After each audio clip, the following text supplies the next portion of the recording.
A paz do Senhor, meus irmãos. Quero ler um texto hoje para... Vou ler 3 versículos para falar apenas de um deles.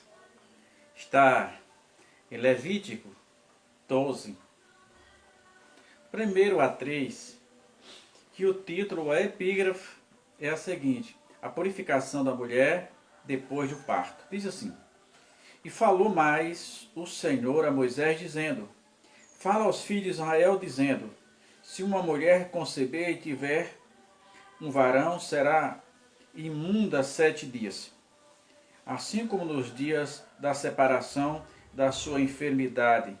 Será imunda, isso é, se referindo ao processo menstrual da mulher em Israel. E no dia 8º se circuncidará ao menino a carne do seu prepúcio. E o que é que tem a ver? Que palavra podemos extrair de um termo que parece tão vago, tão sucinto, que no 8º dia se considerar ao menino a carne do seu prepúcio? Certa feita, eu vi um testemunho que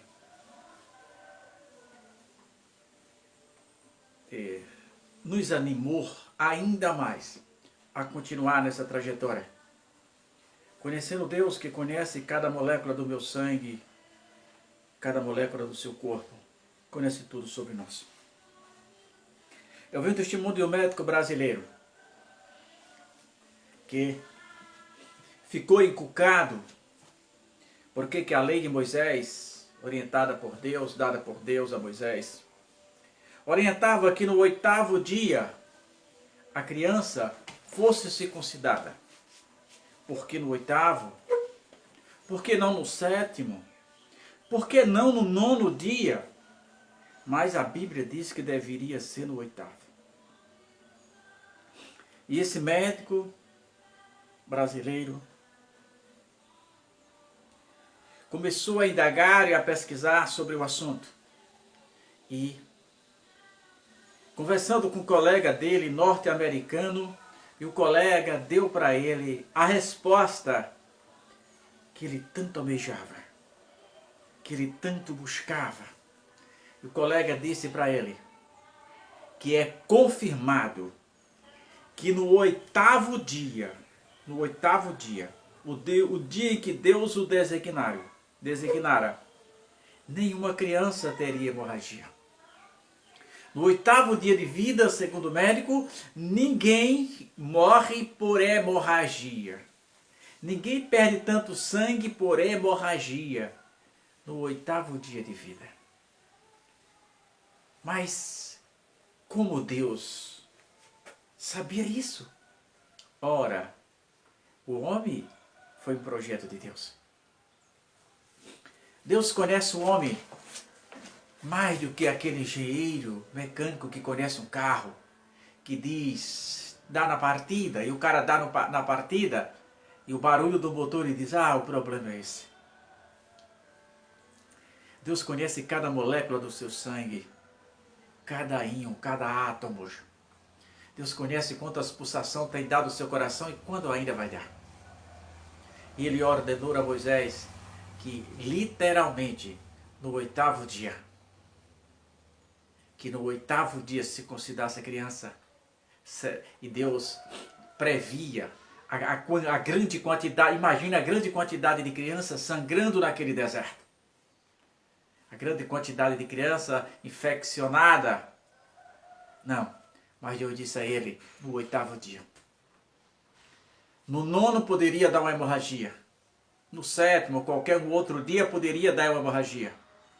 No dia que designar o Senhor, nesse dia, no 8º dia de vida do ser humano, ninguém morre por hemorragia. Então, olha a grandeza das coisas de Deus. Às vezes Deus fala com o homem coisas que a princípio poderiam ser questionáveis. Só que o homem não consegue entender. Vamos dar um exemplo aqui. Como Deus sempre sabe o que faz. Tanta madeira no deserto. Ali tinha cedro. Ali tinha cedro. Você tinha carvalho. Você tinha o cedro, você tinha o carvalho, você tinha a nogueira, tantas outras madeiras de lei. E Deus ordenara a Moisés que construísse a arca de madeira de Sitim. O Sitim nada mais do que a acácia, tem vários tipos delas, várias espécies, mas na verdade todas elas são de áreas desérticas, são plantas que, por exemplo, na nossa praça mesmo tem várias acácias, da espinhosa. Ela continua com a mesma estrutura genética, quando você olha para ela, pelo formato que ela cresce, de lá da região desértica. Ela não cresce uma árvore bonita em volta, não, ela cresce uma árvore toda retorcida, toda cheia de nó.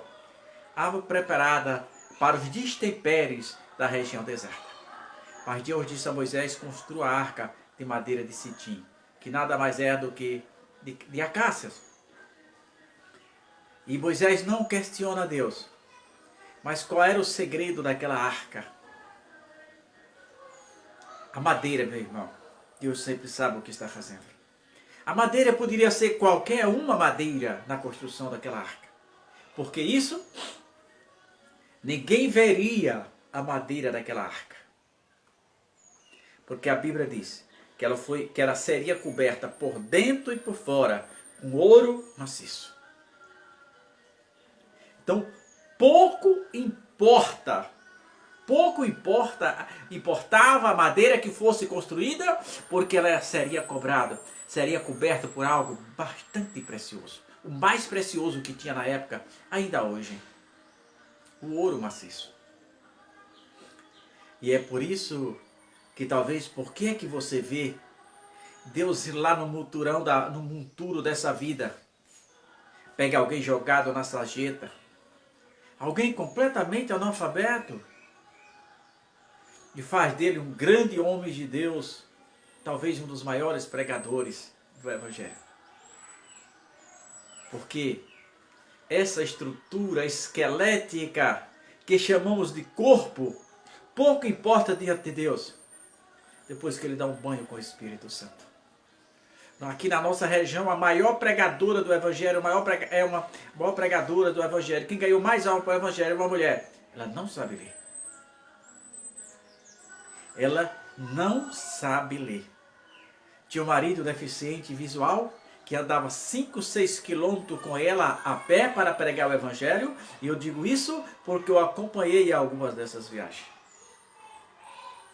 Não interessa, por isso que você não imagina o quanto você é importante para Deus e quanto obedecer a voz. Deus sempre sabe, lá no 8º dia, porque Deus ordena. Naquele dia ninguém morre. Então por que questionar Deus? Então Deus manda a Moisés, diz a Moisés, faça a arca de Sitim. Mas Moisés poderia ter questionado, não. Porque ele sempre sabe o que está fazendo. Você é um instrumento de Deus. Não importa de onde vieste ou para onde caminhas, se Deus te cobrir com seu Espírito Santo, será como ouro refinado, terás um novo valor. Ou melhor, as pessoas verão o valor que você realmente tem. A sociedade vê o ser humano pelo que ele tem. Mas Deus, na sua infinita graça e misericórdia, assim como aquele disse no 8º dia, Deus viu o ser humano pelo que ele é. Foi Deus que construiu o homem. Foi Deus que sabia, é Deus que sabe que naquele 8º dia de vida ele não tem nenhuma hemorragia. É Deus que te pega como uma madeira de Sitim, uma madeira bruta, uma madeira da região desértica, talvez sem tanto valor comercial, ou nenhum valor comercial, porque aqui nem para queimar as pessoas querem. Mas depois que Deus dá um banho com o Espírito Santo, passa a ser um farol que norteia tantas pessoas até Jesus. Passa a ser como aquele farol oceânico, que é o único norte de certas regiões quando alguém está à deriva. Então lembre-se, Jesus sempre sabe o que está fazendo. Ele disse no 8º dia, não era no 9º, tinha que ser no 8º. Ele disse a Moisés, madeira de cetim, não tinha que ser carvalho, tinha que ser cetim. O profeta Samuel dá a seguinte resposta para Saul, quando Saul oferece aquele sacrifício. Saul não era sacerdote. E Saul diz, o povo se dispersava e eu fiquei com medo e ofereci o sacrifício.